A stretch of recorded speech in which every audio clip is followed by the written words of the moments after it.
abides in us and will be with us forever. Grace, mercy, and peace be with us from God the Father and from Jesus Christ, the Father, Son, in truth and love. I rejoice greatly to find some of your children walking in the truth, just as we were commanded by the Father. And now I ask you, dear lady, not as though I were writing you a new commandment, but the one we have had from the beginning, that we love one another. And this is love, that we walk according to his commandments. This is the commandment, just as you have heard from the beginning, so that you should walk in it. For many deceivers have gone out into the world, those who do not confess the coming of Jesus Christ in the flesh. Such a one is the deceiver and the Antichrist. Watch yourselves, so that you may not lose what we have worked for, but we may win a full reward.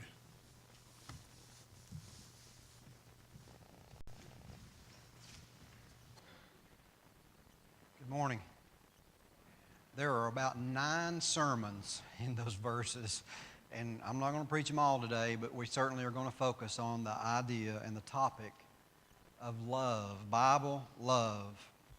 I love every one of you, even if you're here and we've never met. I love you. Bible love is love for mankind, and we're going to examine in the next few weeks, the next few sermons, the idea of God being love. In the research and study that led up to these series of sermons, I found an interesting thing to be true. And I just realized it this morning as I came in and kind of refreshed myself and went over my notes again. And on my first page here where it says Bible love, I've got a big blank slide, and I wrote across the front of it, we need more of it. I was researching for these sermons, this set of sermons, and in doing that, I typically will look back on different things that have been written, different articles, different sermons that have been preached, and there's a method that us ministers use in doing our studies, and I found something to be quite intriguing, and I was puzzled by it. I couldn't find a lot of information on sermons on love, articles on love, topics of love. It certainly was in the minority. I find that to be a problem. I find it to be something that I think we need to change in the church. I'll tell you what I did find and found plenty of. And by listing these things, they're in no means bringing less weight to their importance. In the research that I've done and the studies that I've done, I found one of the most frequent subjects was doctrine, the church, organization, elderships, baptism, worship, issues concerning worship, apostasy, sin, certainly, faith, Jesus. A lot of people preaching and writing and studying about Jesus. Family, end times, last days, worldliness, truth, parables, evangelism, divorce, law, drinking, dancing, gambling. As I would read down these lists of topics, I was searching and searching and searching for love. To help in the study, to help. And it was quite frustrating. And as I continued to study, it hit me this morning. There's not enough of it. And then another thing came to my mind. All of those things that I mentioned, Jesus, church, sin and the forgiveness of sin, organization of the church, law, and certainly the don't do sermons, drinking, dancing, gambling. All of those subjects, all of those things that preachers and teachers and elderships are teaching and preaching, all of them fall under God's love. Because He loved us so much that He gave His Son. And that is the genesis, the nucleus of the Bible.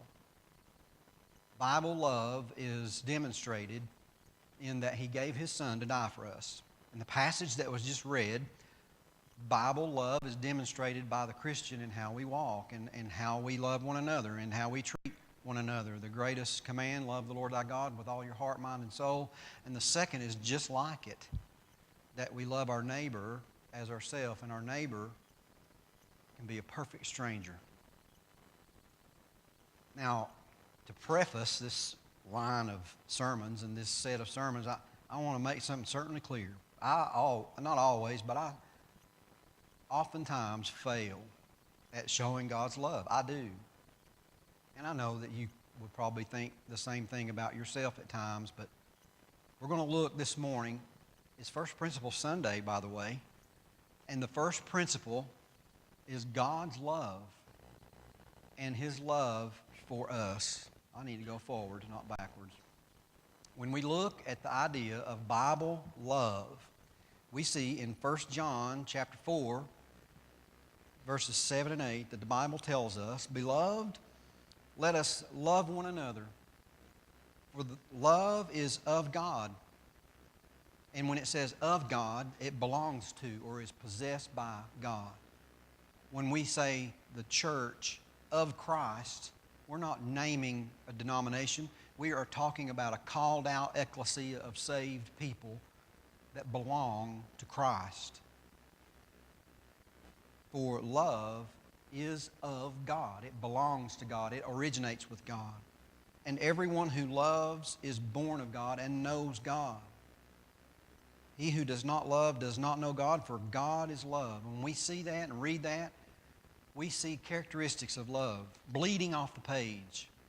If you're not a loving person, if you're not someone who can demonstrate love, the Spirit of the Lord does not dwell in you. It's that simple. You know salvation if you are a born-again Christian. You know forgiveness. You know His love and His grace and His mercy. You are perfectly familiar with it. And if you know God, you know love. The English word is used in Scriptures many ways. It's sometimes distorted in the English language. We're going to look at the Greek language this morning, and I typically don't do Greek lessons, but you're going to get one this morning. And there are 4 words that translate into love. Now, in the English language, there is one word that is translated into love, and we use it so many different ways. I love ice cream. I love ice cream. It's my favorite food. I got that from my mother. I love fishing. I love church. Now, does that mean something different? It certainly does. I love my wife. I love my children. I love my job, my work. You see how the meaning and the word love can mean different things. It can be applied different ways. And that's what we're going to look at this morning. In the Greek, 4 words are translated love. And we're going to look just a moment. I've got a few slides here, and I rarely do this, but I'm just going to read them because it's Vine's expository definition of love. And I'm just going to read it and follow along with me as we do. What Bible love is. Love is designated in the language of the New Testament by 2 verbs and 2 nouns. Agapeo, phileo, agape and phileo are verbs and nouns. As a noun, it is found in compounds like Philadelphia or the brotherly love, the city of love. Agape love is distinguished from phileo love in that agape love is by comparison more intensified and profound. Agape love is different than brotherly love. Christian love has God for its primary object and expresses itself first of all, in implicit obedience to His commandments. Now, as the Scripture was read, you heard that said. This is love, that if you follow my commands. So there seems to be a demonstration of what we will do if we love God. We'll keep His commandments. We're certainly not pharisaical and inflicting the idea of being legalistic on that. It's a real statement, and a realist says and believes that if we love God, we'll do what He says.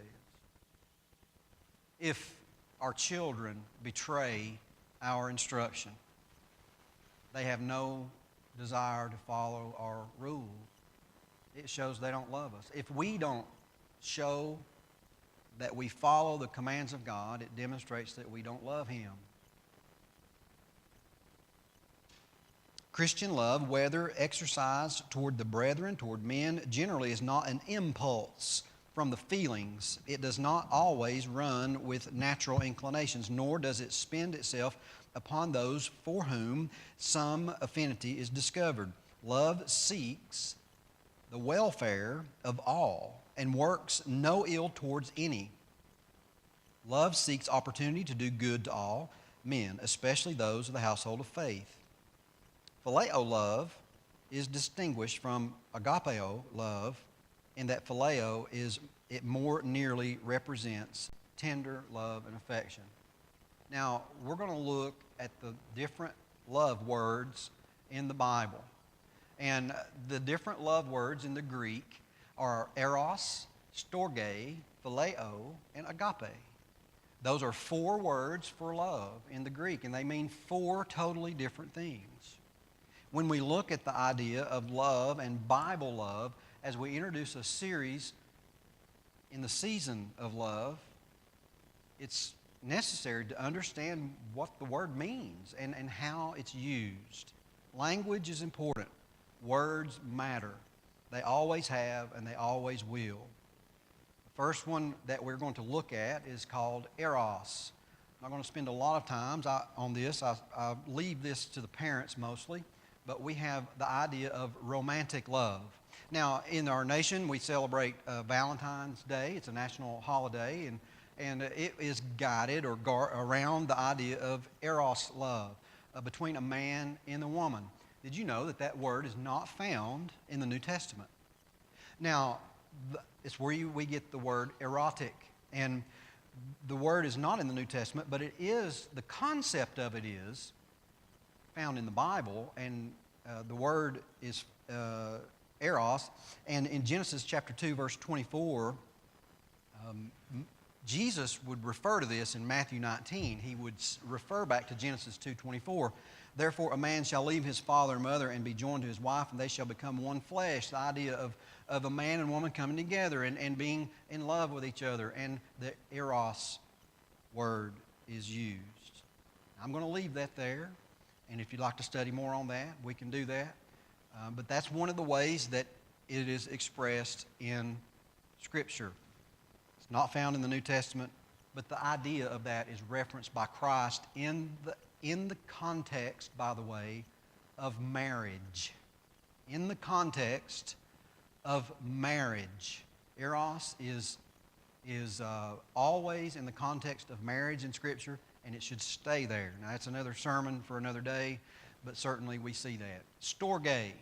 Storge is family love. I love my mother. I love my father. I love my brothers. And that's a different kind of love. It's different than the love that I have for you here. It's different. Family love is storge love. It is a blood bond. You'll hear me reference sometimes blood kin. When I say blood kin, that means all my brothers, my sisters, my cousins, my uncles. I could get an army together if I needed. And we're blood kin. In the Bible, it's referenced in Romans chapter 12 in verse 10.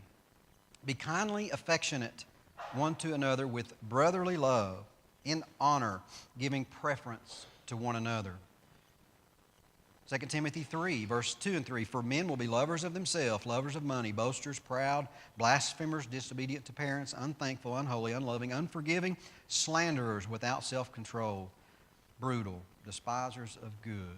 The word used there is storge, when it says lovers of themselves, a fleshly love, a family love. Romans 1:31, undiscerning, untrustworthy, unloving, without natural affection. Speaking in the context of women who would murder their children. In one of the most sad passages, the end of Romans 1, he talks about how people will be turned to doing those types of things. And certainly we see that. In the abortion sermon that comes very soon, we'll see the idea of that, not demonstrating loving their children as family. Without natural affection, the King James Version says. That's a natural thing for me to love my brother. My brother and I had a tiff for the first time, and I guess I'm 48, so the first time in 48 years that wasn't over a pair of socks or something like that when we were kids. But I loved my brother. We made that right. We had a misunderstanding. It was rare that we did that. I don't fuss with my family.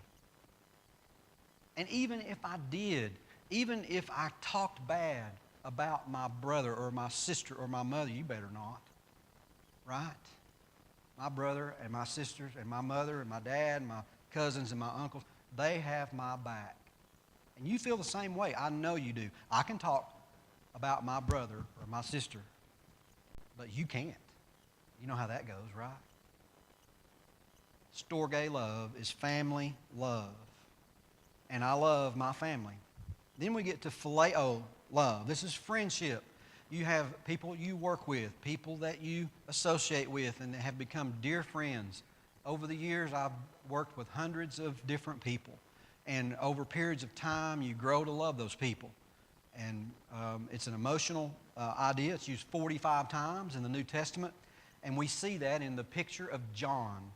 John was the disciple that Jesus loved. He certainly had a friendship.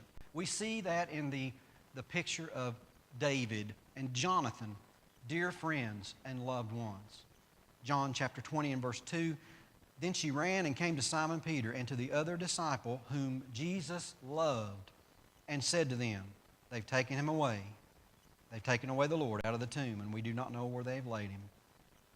Speaking of Lazarus, in John chapter 11, verse 3, therefore the sisters sent to him, saying, Lord, behold, the one that you love is sick.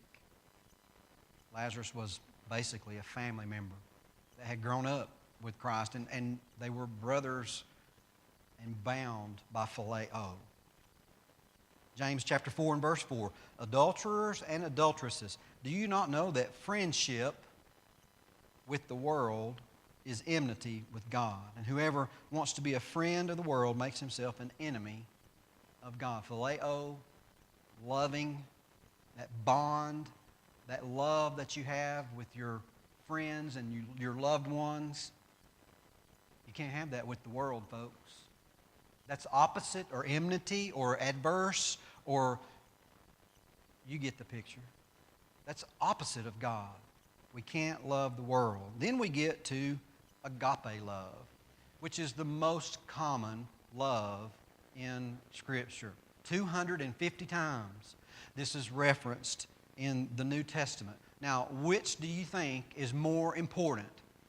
Eros, that's not mentioned in the New Testament.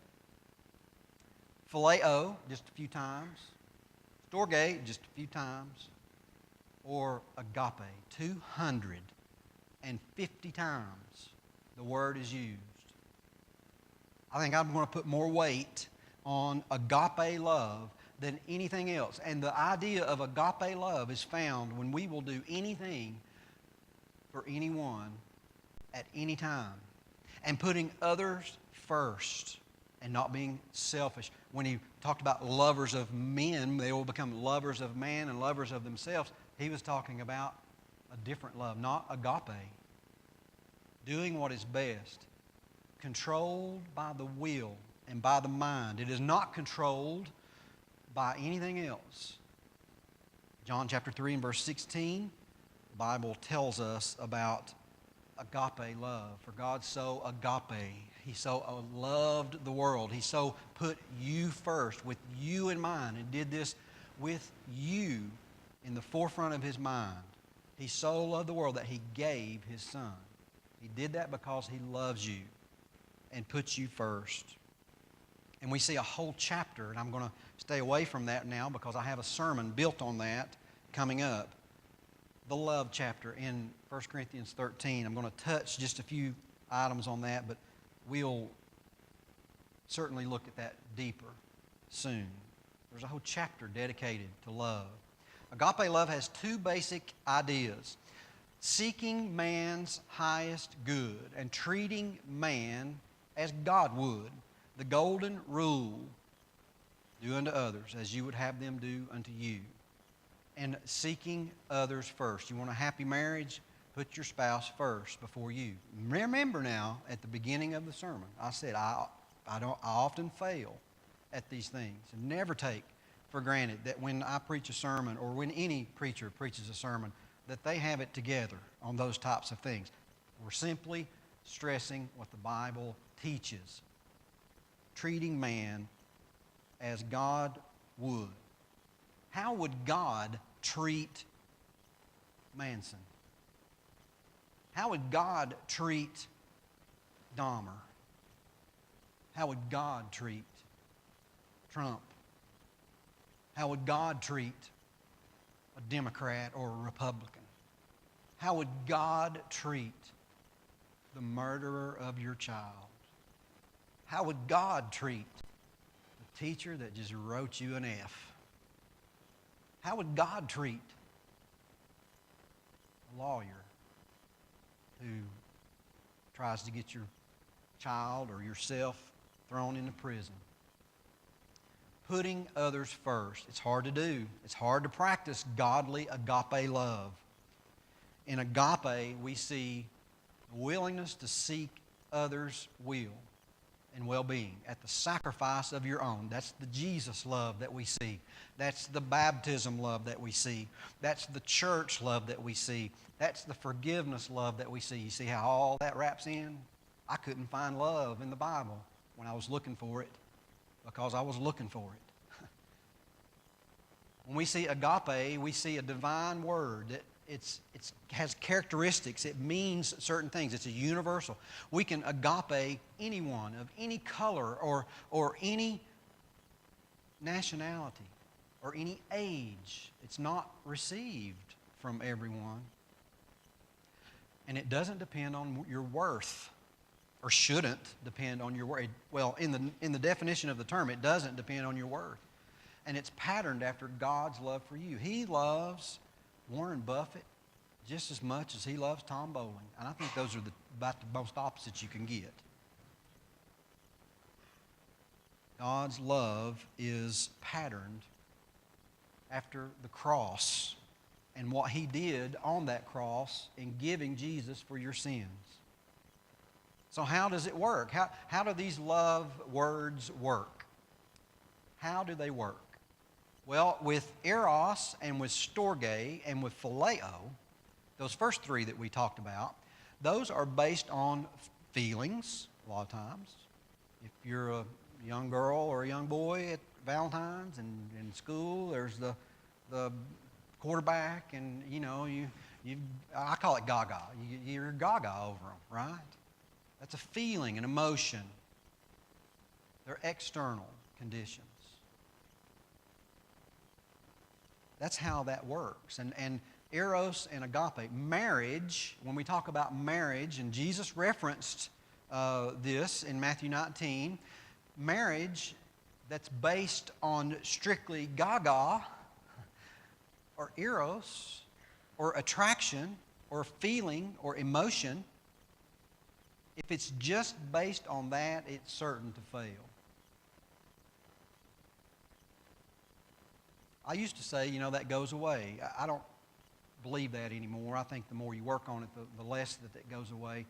But certainly it fades and it becomes more of a chore, and it's tough. And God knew that when He made us.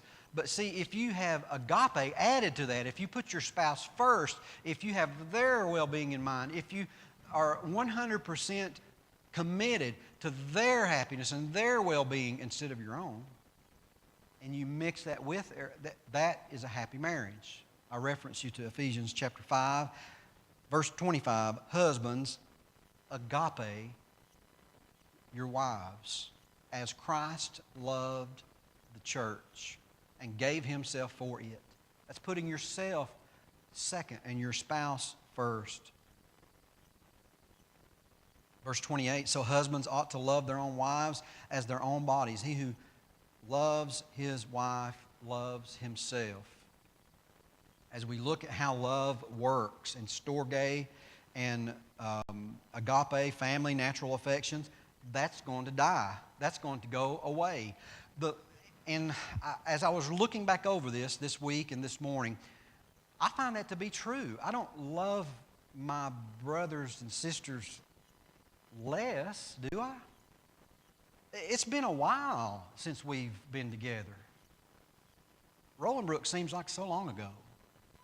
When I grew up and got out of the house, and certainly since I went back to school and been working for the church, I seem distant from my family.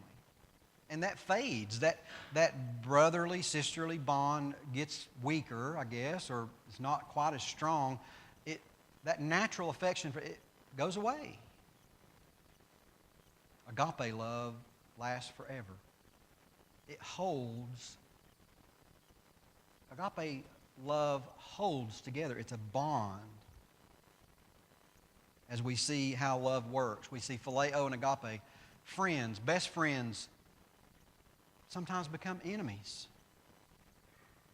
That demonstrates that phileo love, my best friend growing up, or my best buddy in high school, or my best friend in college. How long has it been since you talked to them? Sometimes those love friendships fade away. When, you know what, eros fades away. When you break up with your girlfriend or boyfriend, you know, those first couple of hours are pretty tough. Sometimes it could be 9 months. My first love was named Anna, and she broke my heart. I cried for 9 months. I was in the 9th grade. I was wiped out. And if you're watching, I'm sorry about that. And it's not Anna Bosnick. But that faded away. That got better. Have you noticed that about kids that break up? It's bad, and then what? It's okay, right? Your best friends can sometimes become enemies. Agape love doesn't fade. That never goes away. I will never stop loving you like the Lord loved you. Never will. Agape love holds friends together. I'm closer and more in love with people in the church than I am anybody. That's Bible love. Agape love is the hub for all other relationships. Love in marriage involves all 4 words. We're looking at marriage. You have all 4 aspects of love in marriage. That's why marriage is such a divine institution. You have the eros, the physical love. You have storge. You have family love. We have children and family together. So we have that. We have phileo, certainly your friends, hopefully. If not, maybe a few visits to the preacher's office and some counseling may be in order. But you're friends with your spouse. And you always put them first. You see all 4 characteristics, all 4 love words in marriage, or should exist in marriage. Did you know that we can agape our enemies? It's hard to phileo our enemies, that's for sure. Sometimes we don't want to do that. But we can agape them, can't we? We can love their soul and pray for their soul and really not like them as a person or not want to hang out with them, right? We can love our enemies. As a matter of fact, the Bible teaches us that we should love our enemies. Matthew chapter 5 and verse 43 and 44. You have heard it said that you shall love your neighbor and hate your enemy, but I say, love your enemies. Agape. Bless those who curse you. Do good to those who hate you. And pray for those who spitefully use you or persecute you. That seems like the antithesis, the opposite, the hardest thing that you can do. Remember that lawyer that's trying to send your son to jail, or that murderer, or that situation where you just can't love them? The Bible teaches differently than that. And if it's something that you can't do, you need to change. You need to demonstrate agape love. We all need to demonstrate agape love, even to our most fiendest enemy. The Bible teaches us that. John 3:16, when God gave Jesus because He loved you, the devil was the enemy, and he was defeated. There's an aspect of defeating your enemies when you love them. There are different degrees that we see in the Bible of love. When we see love our neighbors, love our brethren and our family. I love our neighbors, people I don't know, people I've never met. Like I said, I love them. I have love for the brethren. The bonds that I've made and that my family's made with different brethren throughout the country, those bonds are tight, very tight. I'm so grateful for the relationships that have been built in the church. I feel like a safety net that surrounds me anytime. Oftentimes I call people, not of this congregation, of other congregations, or people that I've met over the years, and just ask advice, talk to them. That bond, and certainly the love for family that we have. Folks, as you can see, Bible love is different. Bible love is different than worldly love. Bible love is different than lust. Bible love is different than eros or just about any other thing. Agape love is shown on the cross. That's the best demonstration of it. And we see the demonstration for God's love leads me to obedience, compels me. There's a passage in the Great Supper parable where the master prepared a feast, a great feast. That's the church. That's forgiveness. That's everything that God offers us is out on the table. He has prepared a great feast. It's my humble opinion that that great feast in that parable of the great feast is right before our eyes every Sunday. That feast, that supper, that communion, that forgiveness, that bond, that love for the cross, that love that God gave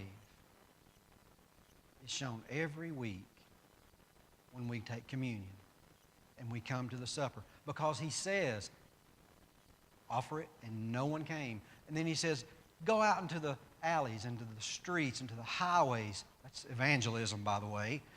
And compel them. How are we compelled? By the cross, the gospel. Jesus died for your sins. He bled on a cross. He loves you so much that He puts you first and wants you to go to heaven. And He loves you. It's not eros. It's not brotherly love. It's not storge, family love. It's putting you first. And if you love God, if you agape God, you will put Him first in your life above all things, above work, above riches, above the Super Bowl, above everything. Finally, He says, if you love me, keep my commandments. The first time I told somebody they didn't love God, I almost got slapped. But I felt it to be true. They did not believe in the gospel plan of salvation the way the Bible teaches it. They believed in another gospel, which is not a gospel at all. And when I said that Jesus said in Matthew or Mark chapter 16, verse 15 and 16, go teach the gospel to every creature. He who believes and is baptized shall be saved. Command of the Lord, and I believe that. And if you don't believe that, I don't think that you love God. because you don't believe His Word. You don't believe what it says. You're a, I know that's what it says, but person. I know that's what it says, but I just don't think that. Well, you don't love God. The Bible demonstrates that if we love God, we'll do His commandments and keep His commands. In this season of love, put God first. Put your spouse first. That's another sermon. But put God first. If you've not obeyed the gospel, if you've not enjoyed or understand that love, you have that opportunity. God is love. He put you first by giving His Son to die for you. And by the way, if you have never experienced forgiveness of sins, I don't see how you can know God's love. I think it's rightly impossible. I love every one of you. And I hope that you love me, even when the times are hard. Today, if you love Jesus and you're thankful for what He did and you want to commit your life to Him, come make it public. If you've not loved, now look, this is a hard sermon to preach the first month or two that you're here. I've been here over a year now. I don't know a lot of your hearts, but I know most of your hearts. You're a loving group. But if there's anything in your life or anything that you struggle with in demonstrating the love of God, you need to make that right. Make it right. As we consider the invitation, Bradley's going to come and lead us. We're going to sing a song. Jesus, the loving shepherd, He loves His sheep. This song is really for Christians. Jesus, the loving shepherd, talking about His sheep, calleth thee now to come. Lovingly, tenderly calling. He gave His life for you. Give your life to Him. Let us be standing, let us be singing as we sing together. On behalf of the Lawnville Road Church of Christ, I want to thank you for joining us today for our worship. If you ever have an opportunity, we invite you to join us at our physical location at 1301 Lawnville Road in Kingston, Tennessee. We hope you will come experience the simplicity of New Testament Christianity, learn about God, and become a part of His family. If you have questions, if you would like to know more about the Bible, or if you would like a home Bible study, feel free to contact us by calling 865-717-0444. Or, for more information, visit our website, www.lawnvilleroadcoc.org. Again, we thank you, and we hope you have a blessed day.